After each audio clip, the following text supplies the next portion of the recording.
All right. Hello, everyone, and welcome. I'm Dana Lampy with ACTE, and we're so glad that you can join us for today's Business Education Division Professional Development session. Today's topic is integrating entrepreneurship with career-ready practices across technical career fields. And it's going to be a great presentation about how we can connect entrepreneurship concepts across all of our areas of CTE to help our students strengthen their career-ready skills. I'm excited to introduce our presenter, Dr. Cheryl Ayers, who serves as the chair of the ACTE Business Education Division Development Committee. Cheryl has been leading this work and brings tremendous insight and passion to the topic. Thank you all again for joining us. And with that, I'll turn it over to Dr. Ayers. Thank you so much, Dana. All right, well, welcome everyone. Thanks for joining us after probably an overwhelmingly busy day. So I'll try to hopefully make it worth your time. We'll have a presentation. We'll be less interactive for the first hour. My apologies up front, just because we had 211 people signed up. And so I thought making it overly interactive in the first hour probably will be instructionally unproductive. So, but for those of you who want to hang around for some breakout groups, we'll certainly have some interaction then.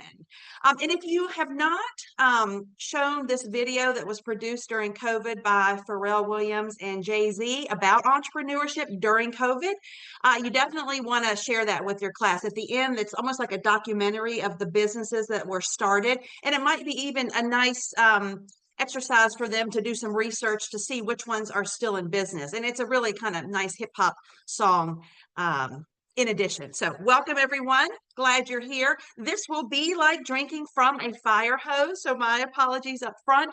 I'll be super brief. I thankfully wear a lot of hats. That's how I roll. In fact, I self-identify as an edupreneur. So my home base is Virginia Tech. And then I have consulting contracts with a variety of national organizations, always in the area of personal finance, entrepreneurship, and economics. So enough about me.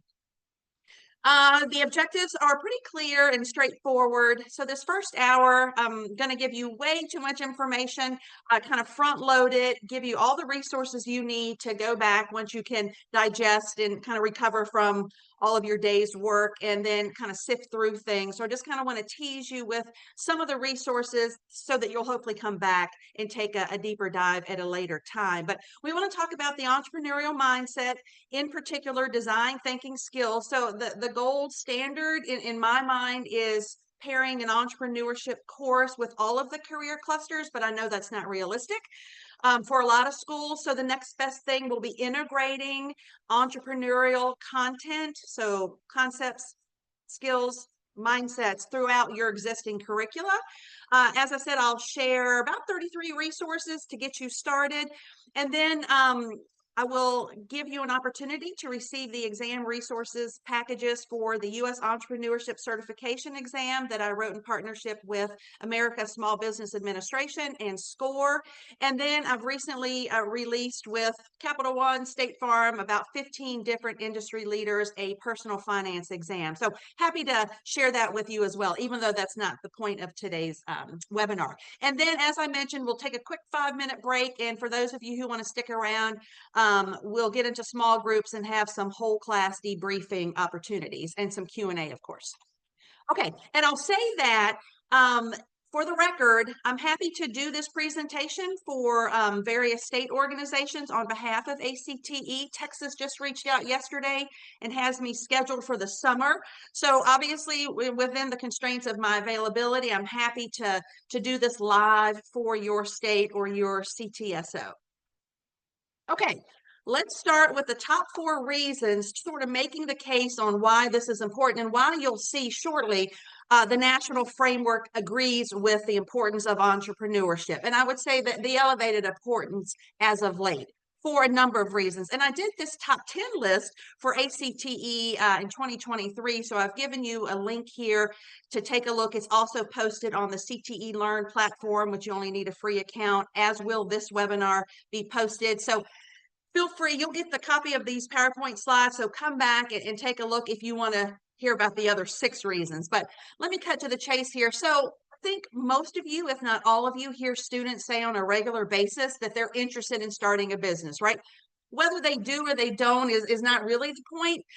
But we know that based on 2022 data, that 40% of Americans had some kind of side hustle. And that's in part due to the changes in technology, right? If you think about, being even just a Grubhub driver or an Uber driver. So Americans are having access to becoming entrepreneurs with little to no startup costs. And that's really important because a lot of your students will follow suit.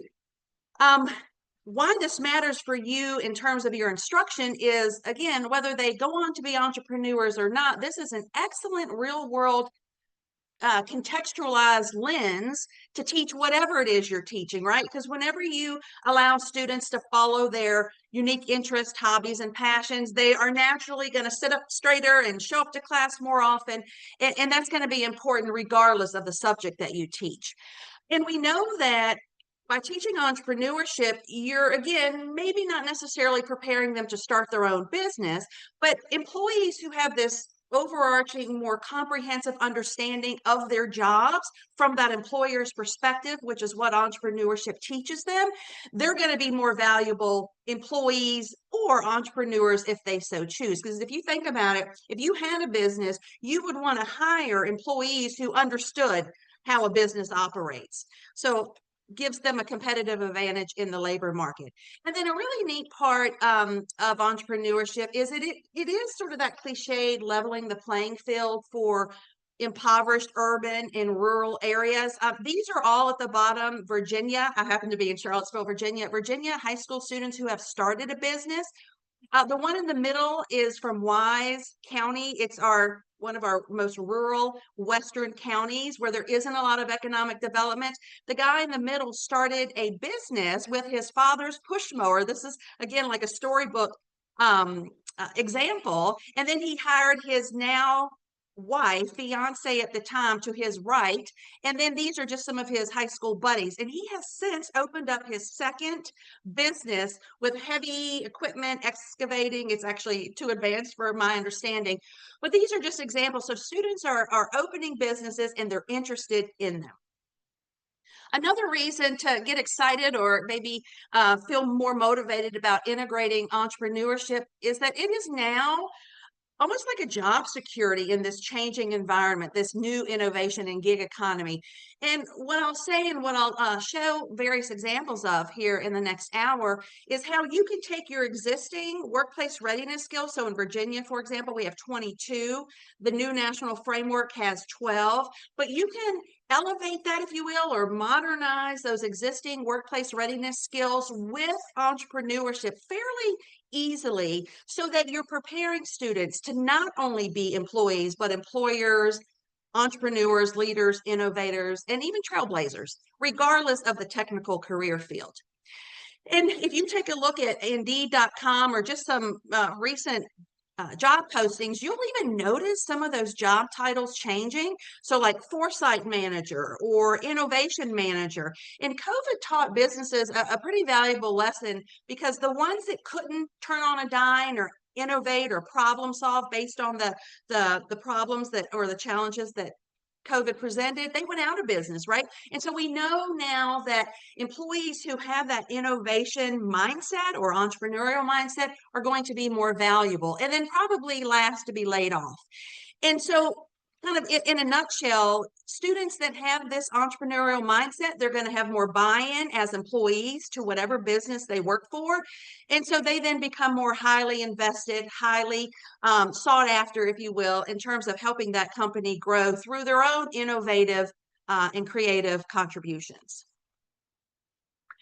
Reason number 3 is that thankfully, this employer skill gap that as CTE teachers we always hear about, which by the way, I failed to mention. So I started my career as a marketing teacher, co-op educator with the school store and DECA advisor 30 years ago. And since then, for the last 25 years, I've been doing professional development and teacher education at the university level.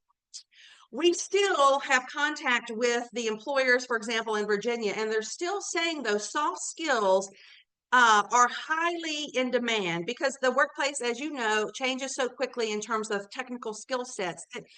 Employers need the soft skills, but what's interesting is that these soft skills are now significantly overlapping with what, and I'll define it here shortly, with what we call the entrepreneurial mindset. So that's another reason to integrate it into your existing curricula. And so what we're going to call employees who work for an employer that's innovative on the job, we're going to call them intrapreneurial employees. And you guys are like the perfect example, guys and gals, of an intrapreneurial employee. Because think about it. When I show you the list of entrepreneurial mindset skills, you're going to identify with almost all of them because you all are creative problem solvers, minute by minute, day by day, working with limited resources, limited time. You all have that entrepreneurial mindset. Maybe you just haven't, connected the dots for your own life yet. But I think you'll see yourself in this list that's coming up. So in general, employers, as I mentioned, want more well-rounded employees. And while the more generic, if you will, workplace readiness skills like writing, business communication is still important and needed, we need to kind of weave in, for example, like writing a social media post. And so we have to elevate or upgrade those skills, and the entrepreneurial mindset is what's going to help you do that. And again, hopefully I'll only say this one more time, but so I would love to see each career cluster or program of study allow students, as the national framework advocates, a semester course paired with whatever the other courses they take to become a completer. But then if that's not possible, at least not here in the beginning, I would love it if you all could spend a little bit of time integrating the entrepreneurial mindset into what you're already teaching by way of workplace readiness skills. Okay, all right, are you ready? I'm going to show you the list of what I mean by entrepreneurial mindset. But before I do, I just say that thinking like an entrepreneur is basically life skills. And I also do institutes and professional development for adult educators. And I have quite a few correctional educators that come because the data is clear that when somebody who's incarcerated, for example, re-enters society, when they've been empowered with this entrepreneurial mindset through some coursework, the recidivism rate decreases significantly. And so in that way, I think you'll also notice that these are just great life skills.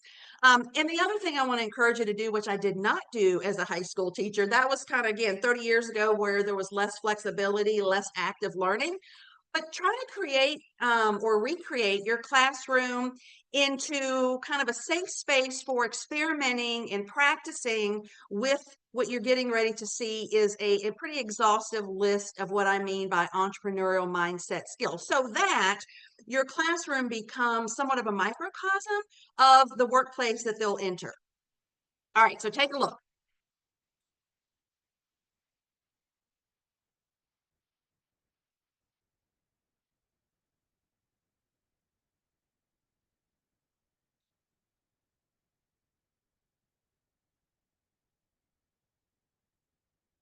All right, and you can definitely come back to this, but this is what we need for the innovation and gig economy. And I would argue that this is what you already do on your job probably daily.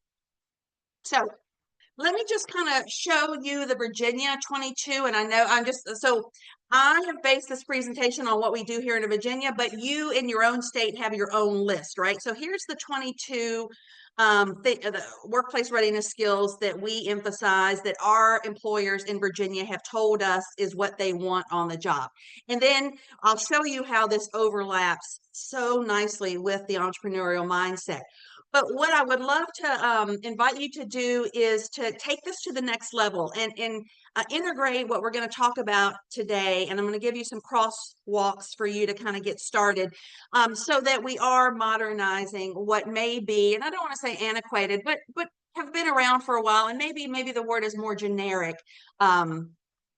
skills. And I would be remiss if I didn't mention that this entrepreneurial mindset should be applied to all of our work-based learning experiences. So again, this represents Virginia, but I imagine you do, if not all the same, very, very much the same in terms of these offerings. But what I had wished I had done when I had too many cooperative education students is have them take a minute, take a beat to just think about, okay, so they're drive-through employees at McDonald's or bagging groceries and Food Line, all excellent entry-level positions to teach those basic skills. But what I didn't do, and what I wished I had done, and I hope you'll take some time to do, is have them, become that entrepreneurial employee that maybe gets that employee of the month by thinking about having structured time to reflect on how they can improve their workplace, some of the processes for customer service, maybe some of the products that they sell in the workplace, but just really have them come up with ideas to help their employer be more successful. And then the other thing, which I did as an MBA student, is for one of our capstone classes, it was probably one of the most meaningful classes or class projects that I participated in, and I hope you'll do it with your students. And I, again, failed to do as a high school marketing teacher 30 years ago, is put them into small groups and call them business consultants and have them think about in the community, what are some of those businesses, maybe they frequent like a restaurant and they leave and they're always dissatisfied. Okay, it's one thing to, complain about the businesses, but let's now think about how we, if we were business consultants, would help that business improve. This is actually a design thinking project, which I'm going to share more details shortly. But you could even ask a business and say, we're practicing coming up with improvements for businesses. Would you be open to hearing some of their suggestions? And maybe you zoom it in, or they create a nice handout. And a lot of businesses would welcome that type of advice. Okay, reason number 4 is that probably more than any subject that I can think of, and again, I am highly biased, so don't take that to the bank, but entrepreneurship integrates so effortlessly across core academic subjects. So I do a similar talk for, math, science, English, social studies teachers, but obviously a wonderful fit for CTE career pathways.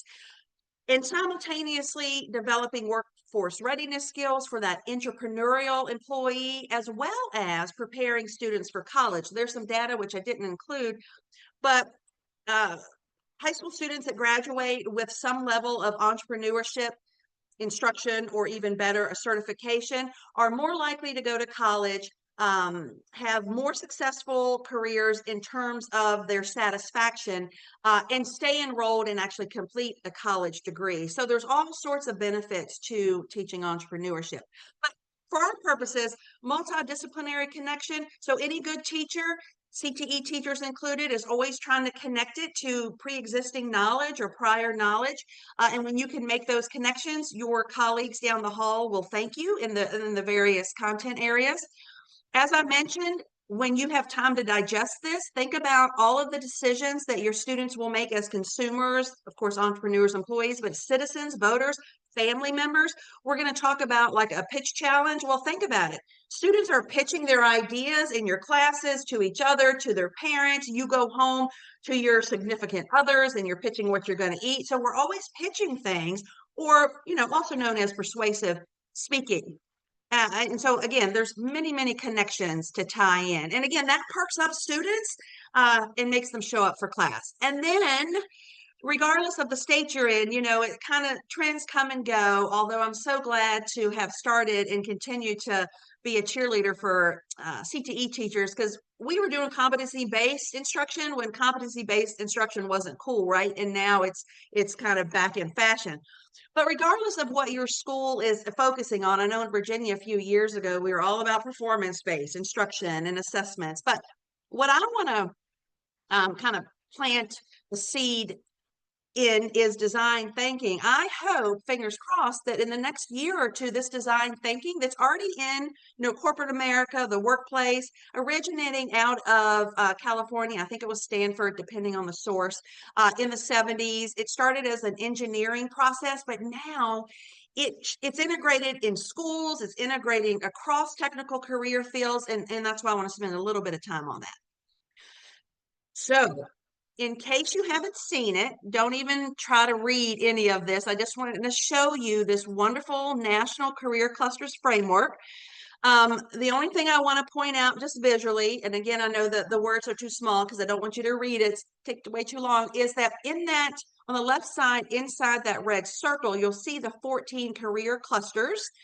And then on the right side is the compilation of workforce readiness skills, what they're calling 12 career ready practices. So the cool thing is that everything that was in the original framework is still here. It's just been reorganized a bit. But this is going to become important when you are unable to, for example, offer entrepreneurship as an actual career cluster in and of itself, and you're going to then use it as what they're calling a cross-cutting cluster, which is what I mean by integrating it into your existing curricula. But you can see there are three cross-cutting clusters. Thankfully, entrepreneurship is one of them. And I know in Virginia, Georgia, North Carolina, and thankfully a lot of other states, the entrepreneurship semester course, we do entrepreneurship 1 and 2 in Virginia. It counts towards any program of study we have 17 career clusters, but the national wheel here is suggesting 14. But again, we're speaking the same language. So this is really being elevated in terms of importance. Okay, let's now kind of switch gears. And sorry, I know this is a lot, and maybe come back and flip through the slides and take more time to process what I'm saying. It's not great teaching strategy, right? But let's talk about the entrepreneurial mindset skills. So you saw the characteristics that I popped up, but now let's take two relatively low-hanging fruits in terms of integrating entrepreneurship in your existing curricula. So let's just assume you don't already teach a semester course, and if you do, great, add this as well. But your only hope in trying to bring students up to speed in terms of being prepared for the innovation and gig economy is integrating some pieces throughout your semester or year-long courses. So let's talk about thinking like an entrepreneur. And I have two videos to show. So when I say entrepreneurial mindset, I also mean problem solving 101, and I also mean thinking like an entrepreneur. So what that means is rather than look around the world and see, all these problems, and there are plenty, and all these gaps in services in the community, all the entrepreneur, and maybe you bring in a fun pair of glasses, that's your entrepreneurial glasses, it looks around the world and sees opportunities. And so, that makes for better people, right? If you can get students to stop complaining all the time and actually be what we call asset-based, not deficit-based in terms of viewing the world, that just makes them easier to get along with, I think. But so they look around the world and they're trying to create workplace or marketplace value. When I say workplace value, I mean being an entrepreneurial employee working for someone, and I'm trying to innovate in my current workplace. I don't own a business and maybe don't even want to own a business. Marketplace value would be that traditional, more small business entrepreneurial venture where you're in the larger economy trying to create value in the marketplace through supply and demand. All right, so let's watch this quick video. I love this video. It's like 3 minutes, and it hopefully will maybe challenge your current conception of entrepreneurship in a way that makes it very relevant and personable to students. So let me show that to you really quick. Excuse me. And then, of course, if you don't see and hear this video, someone unmute and Dana, stop me. Let me share sound, optimize viewing. Okay, it's 3 minutes. Many of us want to become entrepreneurs. Starting your own business is one of the biggest dreams of our times. But how do you get to be an entrepreneur? Most of the advice focuses on the practicalities, writing a business plan, raising money, finding staff, marketing and PR. We'll go down a different route. In our eyes, at the heart of successful entrepreneurship lies something oddly more abstract, an accurate insight into the causes of human unhappiness. To be an entrepreneur means essentially to become an expert in the things that make life difficult for people. That's because every properly ambitious business is in some way trying to fix things for other people. And the bigger and more original what you're trying to fix happens to be, the more successful your business can be. Because consumer society is now well developed, it may be easy to think that all the big problems out there already have thousands of fixes anyway.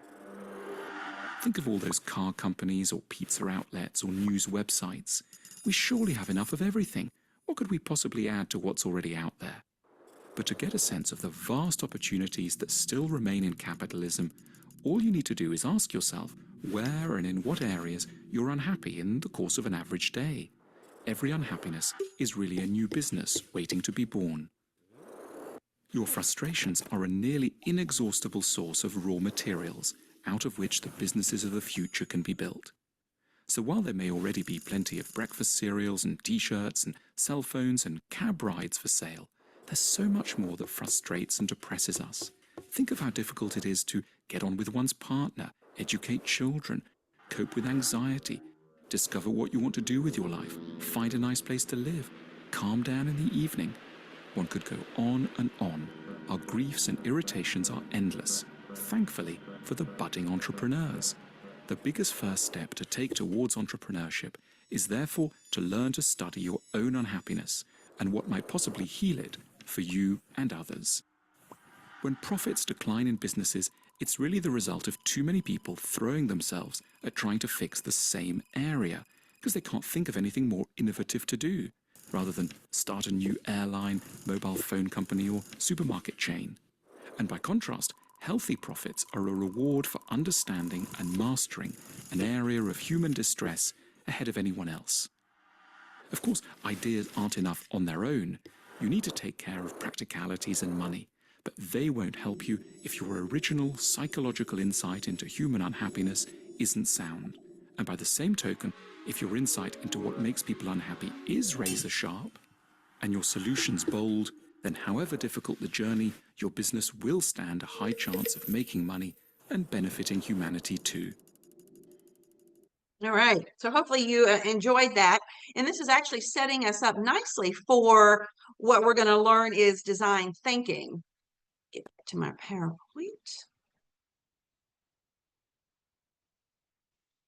All right. So reframing entrepreneurship is this way to solve people being unhappy and what we call improving their quality of life, I think really grabs students' attention. So let's run through a quick example as quickly as possible. So we're going to have two tracks. So entrepreneurship is encouraging your students to become better employees or innovative employees in their current workplace or future workplace. And then the traditional track of becoming an entrepreneur, creating value for the marketplace. So this is actually step 3 of the design thinking 5-step process. So this is very simple to do. It's a 3-question process. And the first question is, what is this problem or source of unhappiness that we just learned about? We call that opportunity recognition.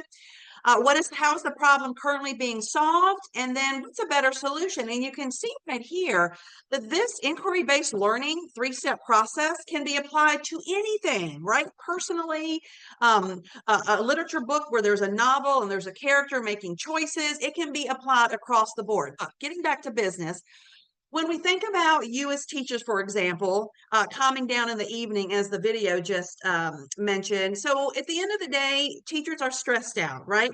How's it currently being handled? Well, for a lot of teachers, it's just not. We just stay home for mental health days. And what's a better solution? Maybe there's someone at your school that does some mindfulness practices and can lead that in the gym at the end of the day. Maybe someone has a massage chair, or there's a exercise class that could be offered, right? Ways of de-stressing. Let's think about now the traditional entrepreneurship track. A lot of places in that Wise County where the business was started with the student and the lawnmower, transportation is a huge problem. And even if you can get a taxi driver to come out to where you live, it's usually a long wait time, and the service, it leaves a lot to be desired. What's a better solution? Well, Uber. Don't we all wish we were part of that Uber startup that now has this wonderfully technology-based transportation system where you can actually rate the drivers and hopefully help them improve their services.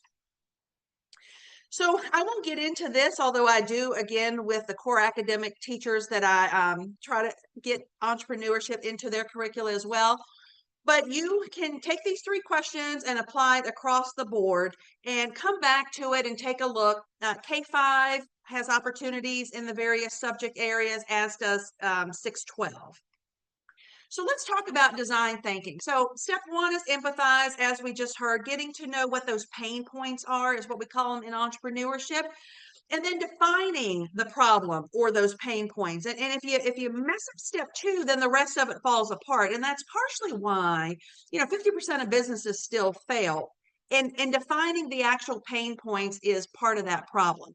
Then the ideation, step 3, which we just did, or at least I showed how to do it. And then the prototype in entrepreneurship, because things are changing so quickly, we call it an MVP, a minimal viable product, where you're just prototyping so that you don't spend a lot of time and money that ends up not working, that the customers don't even want.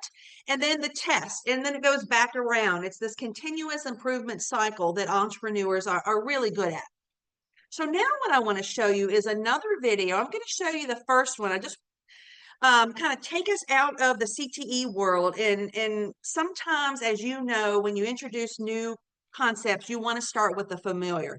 I'm going to show you the first video, which are secondary students, middle school students that are just creating a new sport for their elementary student counterparts, the next school over.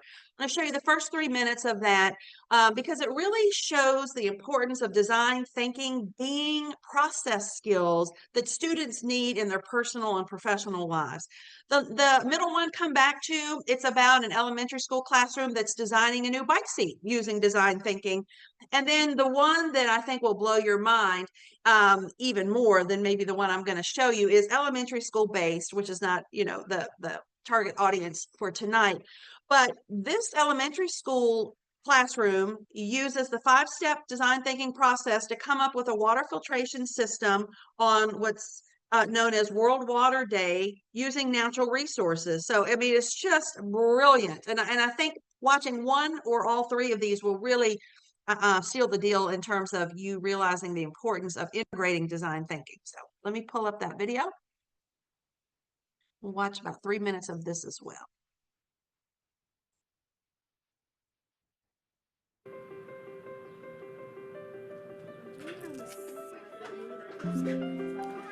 So guys, let's answer this question together. Maybe put some like a piece of tape. So you want to put some of the hills to brace the back? Yeah. All right, but what about bracing this piece? Because we explicitly teach process skills through design thinking, our students are better collaborators, they are more resourceful, and they are critical thinkers and problem solvers.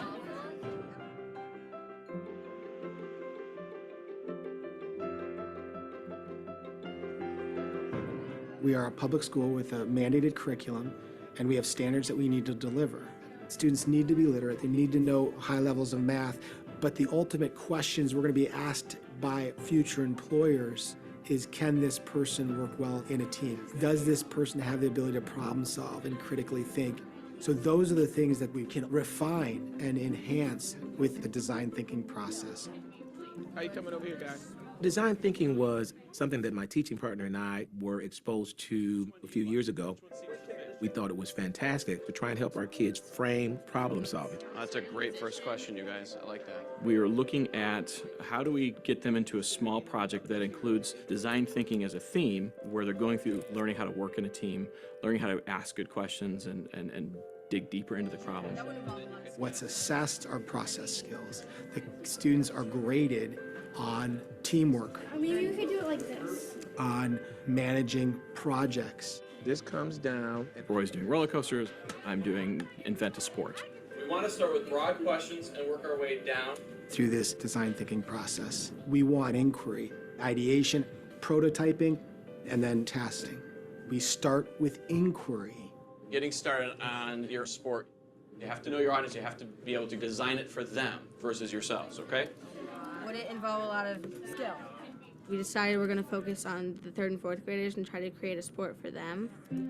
So the first step was creating a survey to see what they like in a sport so that we can put it into the sports that we make. So we got, what is the most important thing you value in a sport?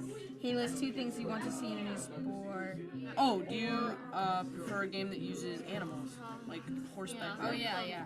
That survey helps us to kind of understand it from someone else's perspective, not what I like, my idea, because I'm not the end user here, someone else is. So again, trying to help them to develop empathy, understanding a different perspective from their own. And then they use that information to make the design happen. Mr. Brown provided us with like a bin of tools like duct tape and string. The string would be used to tie the balloons to the cups. We were supposed to implement the results from the survey and try to make a sport that the 3rd and 4th graders would like. There's a lot of different things we have to think about when making our sports. You have an idea, I have an idea. Let's take those ideas and let's make a better idea in the end. In my class, the kids are in the prototyping phase. They are working on a design project for a roller coaster. We'll just keep on putting them together until we see how big we want to make it. Just put these on top of each other. A lot of thinking goes into building. All the ideas that you come up with, you gotta see if you can combine them. Explain your concept to me. This will be the first iteration, and then they're gonna have tests. Okay, so you get the idea, come back, finish watching that if you're so inclined.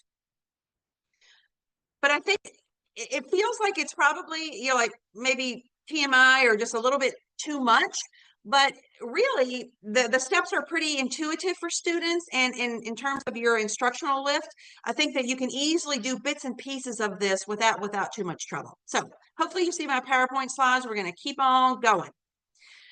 So to kind of help this process on your end, I hope these 2 handouts, this will be part of what's in your Google Drive folder of instructional goodies. What I've done is I've taken 8 of the career clusters and I've given you examples of how you might teach. It's almost like the answer key, if you will. The 5-step process for the various career clusters. So let's take, and so the whole goal here is to take students from being that ordinary employee to being a rock star employee that has this entrepreneurial mindset. And in this scenario, we're talking about design thinking skills. So take a look here, the education and training. I chose this one because it's familiar to you, and assuming maybe you're not familiar with design thinking. And I'll be brief here. The first step is empathize, and I'll just read the first bullet out loud. So you would interview students, new teachers, instructional aides about their classroom experiences, meaning in your classroom. Then you would define the problem where you notice that students feel disengaged and disconnected. The third thing is ideate. One of the things you could do is introduce a project-based learning unit, hint, hint, design thinking. Prototype would be you actually draft a lesson with more hands-on activities. And then number 5, testing it out, where you actually prototype the lesson with a small group of students. Each of these examples have real-world examples and the solution impact. So naturally, if this were to be successful, you would have increased student engagement, among other things.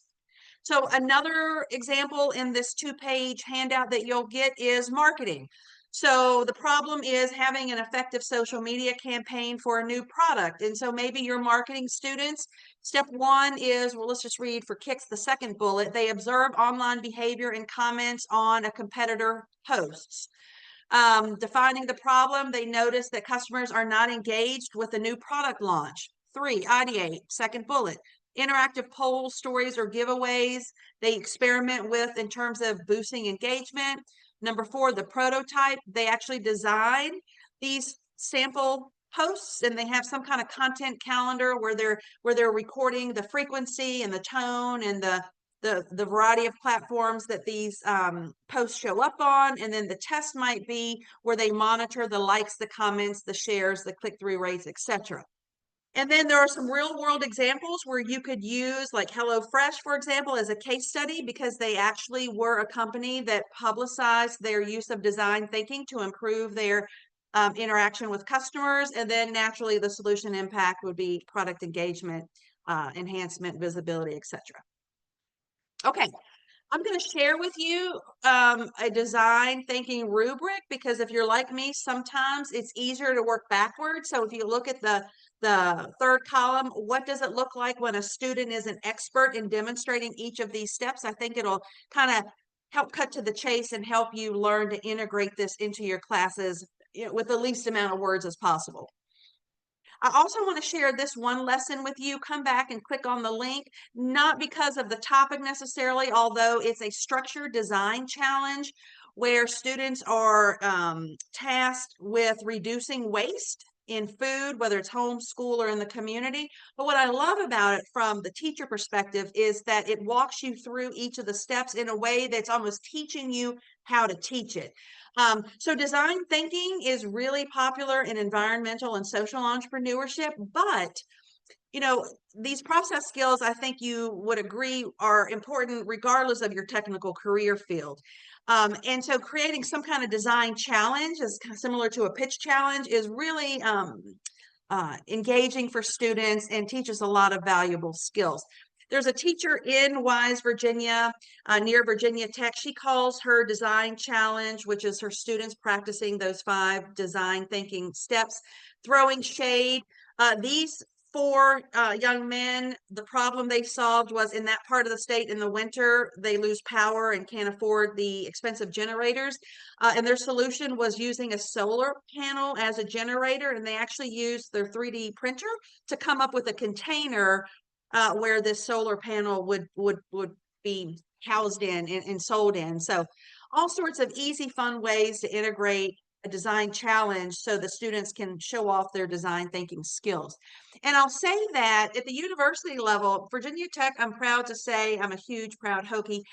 We're 24th in the nation in terms of us integrating entrepreneurship in all of our schools: engineering, education, veterinary science, English language. All of our schools, all of our degree programs to some degree try to integrate entrepreneurship, just as I'm hoping you'll do within and across your career clusters. So we invite students on to campus from a variety of universities around the country, and they are given this human-centered design challenge. And that's just another way of saying design thinking challenge.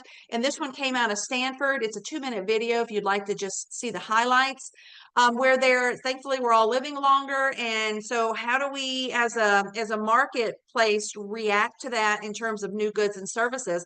And they all come from a different perspective, right? So we have the psychology majors, the engineer students, all contributing in their interdisciplinary groups solutions to the problem. So I'd love to see some of you kind of interact with your other career subjects so that it's an interdisciplinary problem-solving approach to whatever your school maybe wants to throw out as the challenge. So, lean canvas and lean startup, love it because it's less time-consuming than the traditional business plan. Although, let's be clear, the traditional business plan is still alive and well for typically when you're looking for loans and different things. But this one pager is a graphic organizer that students can keep, in their back pocket, in their backpack, on their nightstand, as this idea about businesses that they can start kind of continues to be fluid. But I would argue that you wouldn't even need to go to the level of an actual lean canvas because it gets a little bit technical. And I think not necessary to get these skills embedded in the student's toolkit.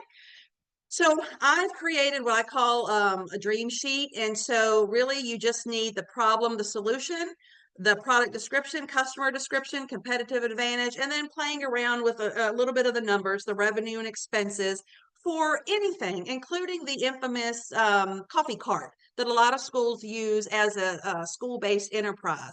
And keeping this fluid, as I mentioned, and constantly changing based on that continuous improvement design thinking process.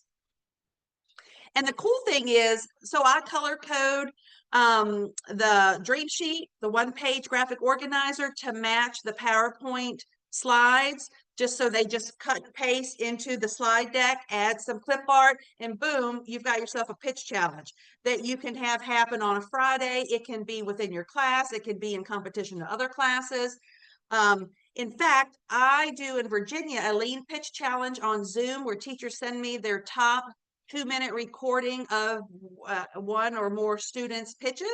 And then I have a panel that selects the top 5, I think 5, and they come and just redo their pitch It's 7 o'clock at night, and invite anybody that they want. I have some high profile entrepreneurs as the panelists, and the guy down at the bottom, the African American guy, he invented the Entrepreneur game, which is about $50. It's an excellent game. You can have game night, for example, or use it in the classroom. But then the teachers of the winning students get the game, and the students are able to use the cash prizes however they would like. And here's just a quick snapshot of our top 5 winners. They actually have real products. These are things that they're selling. Although I don't require that they be in business already, it can just be that concept or that lean pitch.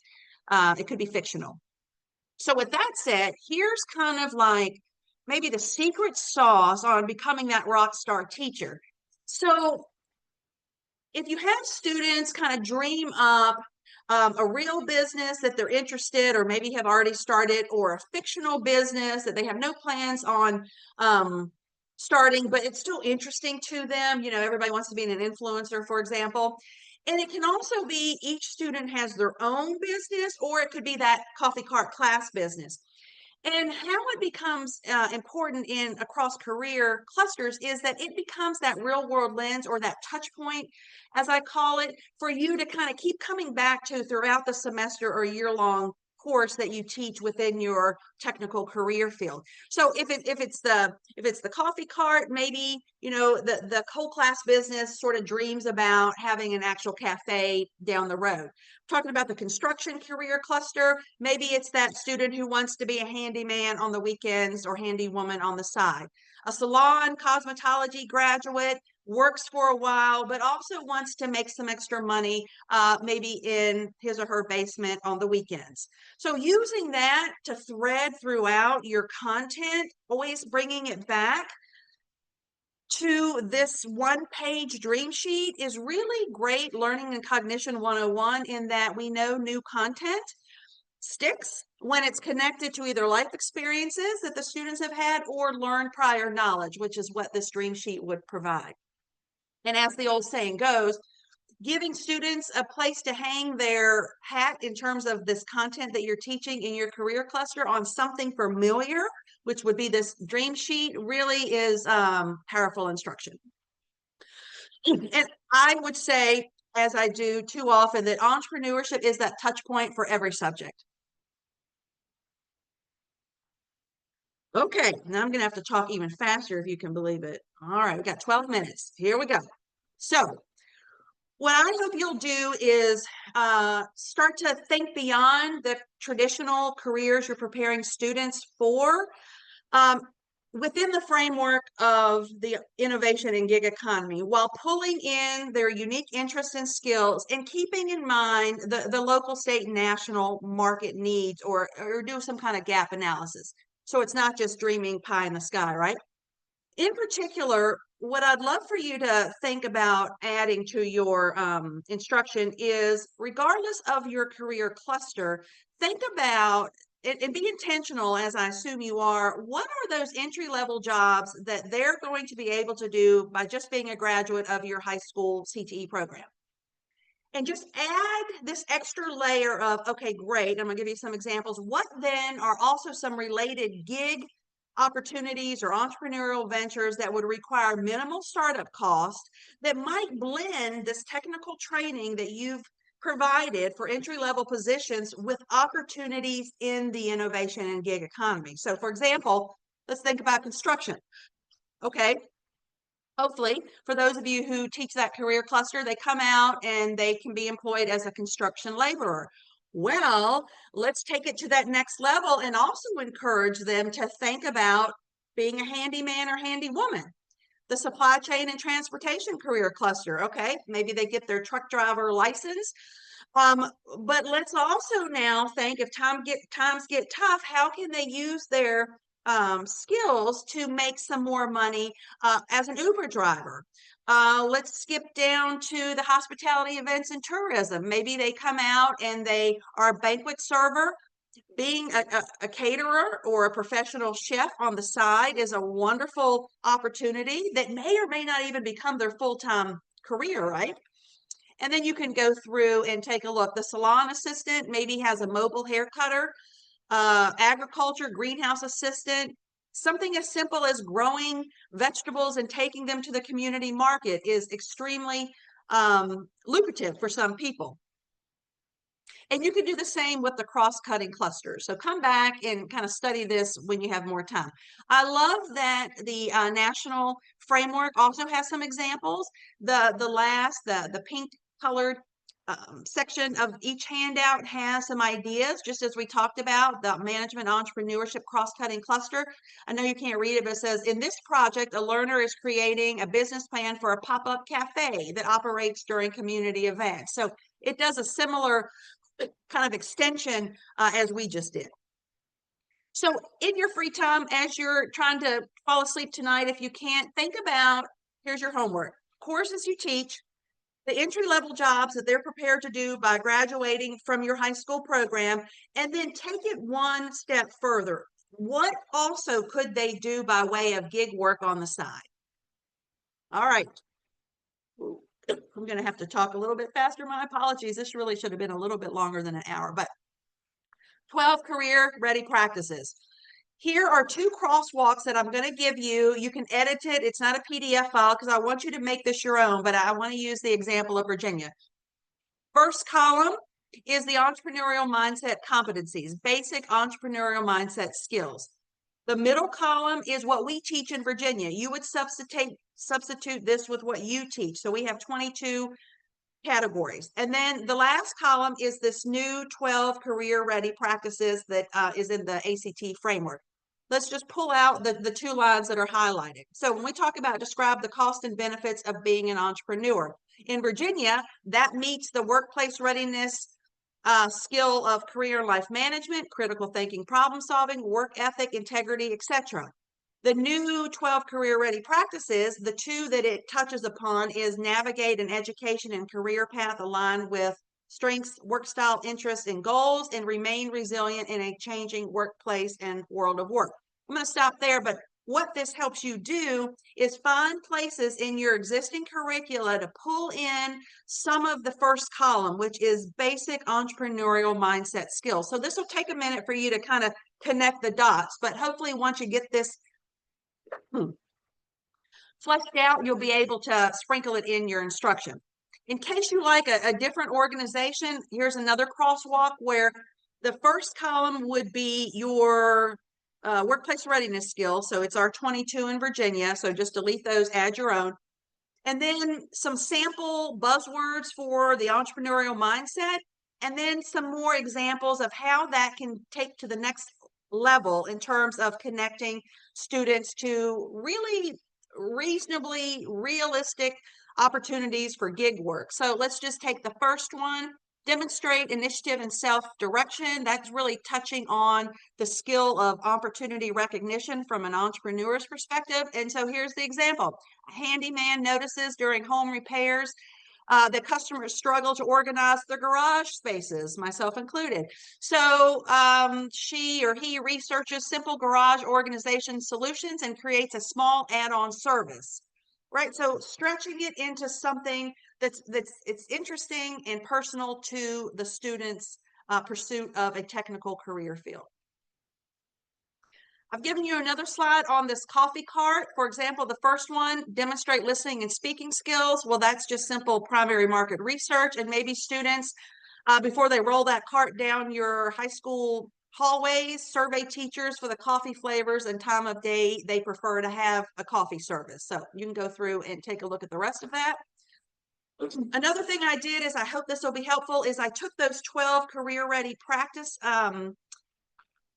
skills sets and given you examples on how they apply to gig opportunities. So for example, this is the one of 12, think critically to make sense of problems and persevere in solving them. And so using this handyman, handywoman example, the sub skill sets that you can see 1 through 5, I've just given some real world examples. So analytical thinking might mean that a handyman or handywoman would assess a leaky faucet to determine that the issue is a worn washer, loose connection, or a bigger plumbing problem. And I've just given you some real world examples on how that can be easily applied to some kind of entrepreneurial venture. Here's one on the coffee shop, so come back to that. So classroom ready resources, you're going to get assignment 1A, which is in the Entrepreneurship Institute that I'll finish with here shortly. It's about a 2 or 3 page graphic organizer of getting students to think about entrepreneurship. It's a self-assessment and brainstorming almost lesson plan for you. It is connected, and this might be the whole reason that coming tonight was worth your time, is if you don't know, OpenStax out of Rice University has an amazing entrepreneurship textbook free for students and teachers. I use it in my teacher institutes. And so the graphic organizer is directly connected to tables and graphs in these reading sections. So you have all you need here. You don't have money for a textbook, you have one now.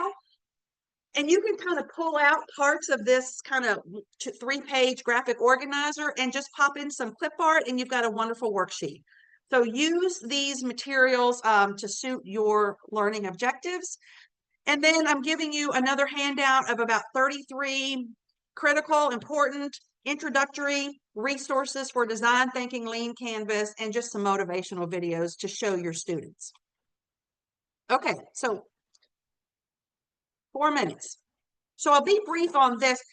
What I have found is that teachers with a business background usually don't need necessarily professional development entrepreneurship, although to be clear, entrepreneurship is different than like small business management, where hopefully it should be. So I created years ago an institute that's gone national just because it was popular, where the teachers come in, they have a refresh, or they're learning the entrepreneurial concepts or content for the first time. But sort of my niche in professional development is, unlike tonight, where teachers are reviewing classroom ready resources and learning the content and the pedagogy at the same time that they can turn around and use with their students.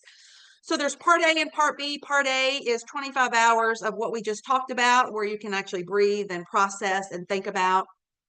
It results in a collection of lesson plans that the students do, the teachers do. And then part B is that traditional business plan, and the teachers actually walk away, work on a culminating, modularized 20-page business plan at the end they put together, and they have it as an instructional example for their students. And some of them actually go on to start the businesses.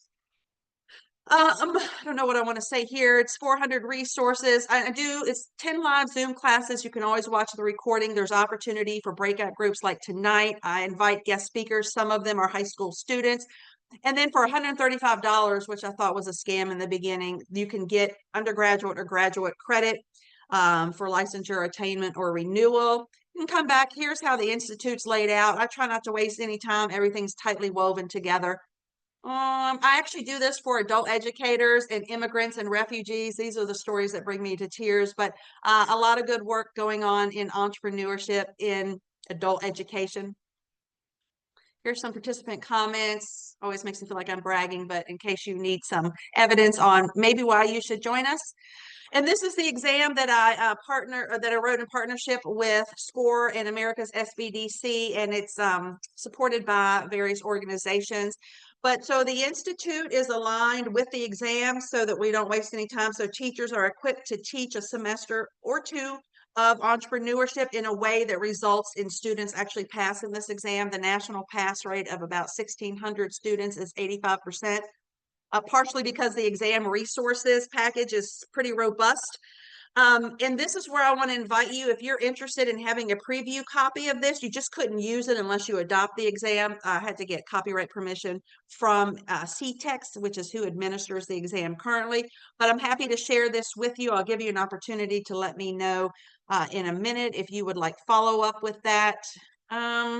Again, there's an Institute for Personal Finance. 35 states now require high school students to graduate having taken at least one semester of personal finance. We find teachers don't have the resources or even content knowledge. And there's an exam that goes along with that. There's an exam A that's written on a lower middle school level. Exam B is high school. It assesses the exact same national standards for personal finance. Just the reading level, we find some students know personal finance, but they just can't understand the question because it's written at a level that's too high for their reading level.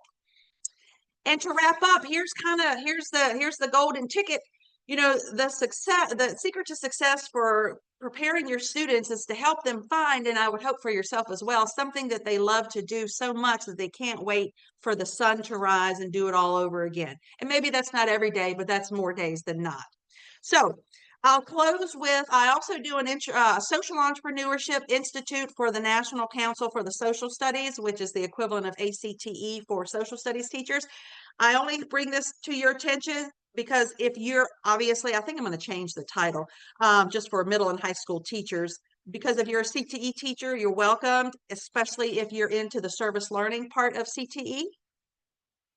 And with that, what I'm going to do is, oh, it's exactly 7 o'clock. I'm going to put in the chat box now 2 links. The one link is the interest form. You can also take a picture of it. Just let me know if you would like to have preview copies of both exams. There's just a little box you have to check saying that you're not going to use the resources, because it's like a full curriculum unless you adopt the exam, right? If you just want to take a look. And then if you want me to follow up with an email once I set the Spring Institute dates, I'm happy to send that to you. So that's the interest form.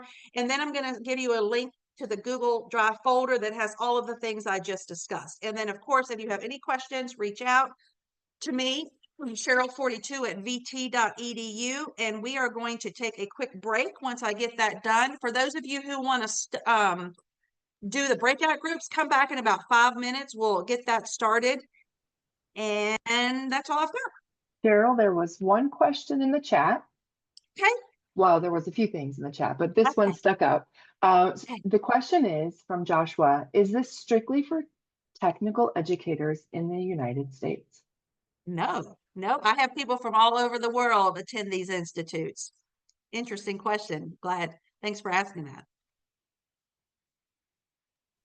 All right, as Cheryl said, take a 5-minute break and we'll be back. I'm getting this in the chat box. Take a look here. The 2 links are in the chat box now. All right, I'm going to step away for just like 2 minutes. I'll be right back, and then we'll go on with part 2. Thank you, everyone. Have a wonderful evening. And Dana, if you want to stop recording, I think now is probably a good time. Sounds good.